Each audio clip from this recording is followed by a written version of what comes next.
અરવલ્લીમાં Bhiloda bar association દ્વારા મામલતદારને આવેદનપત્ર આપવામાં આવ્યું હતું। આ આવેદનમાં રાજ્યમાં એડવોકેટ પ્રોટેક્શન એક્ટ પસાર કરવા માંગ કરવામાં આવી હતી। રાજ્યમાં 1.50 લાખથી વધુ વકીલોના હિતમાં નિર્ણય હોવાથી તેમજ વ્યક્તિગત અને વ્યાવસાયિક સુરક્ષામાં જોખમ હોવાને કારણે આ એક્ટ પસાર કરવામાં માંગ કરવામાં આવી હતી। મામલતદાર કચેરીએ મોટા પ્રમાણમાં વકીલો ભેગા થઈને આવેદનપત્ર આપ્યું હતું। આજ રોજ ગુજરાત રાજ્યમાં તમામ બાર એસોસિએશન દ્વારા એડવોકેટ પ્રોટેક્શન બિલ પાસ કરવા માટે તમામ સ્થળોએ આવેદનપત્ર આપવાનો કાર્યક્રમ અમારા બાર કાઉન્સિલ ઓફ ગુજરાત અને તમામ બારના સભ્યો દ્વારા નક્કી કરવામાં આવ્યો છે। એના ભાગરૂપે અમારા ભિલોડા બાર એસોસિએશનના તમામ એડવોકેટ મિત્રો અમારા પ્રમુખશ્રીની આગેવાની હેઠળ અમે પણ આને સમર્થન આપીએ છીએ અને એડવોકેટ બિલ પાસ થાય એ માટે આવેદનપત્ર આપ્યું છે।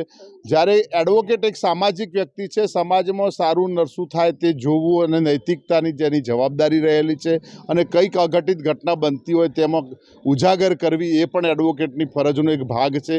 અને કેસો પણ પક્ષકારોના કેસો પણ આમને સામને લડવા પડતા હોય છે, ત્યારે ઘણીવાર એડવોકેટોએ પક્ષકારના ભોગ બનવું પડે છે।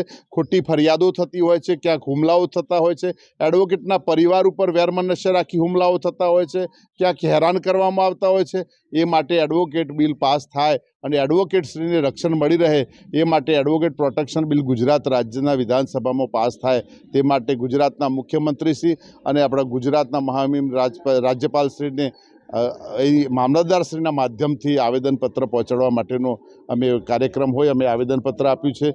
તમામ એડવોકેટ અમારા ભિલોડા બાર એસોસિએશનના મિત્રો સૌ અત્રે બહેનો સાથે સૌ ઉપસ્થિત છે અને આ સમગ્ર ગુજરાતમાં આજે આ એડવોકેટ બિલ માટેના આવેદનપત્રો આપી રહ્યા છે। આભાર।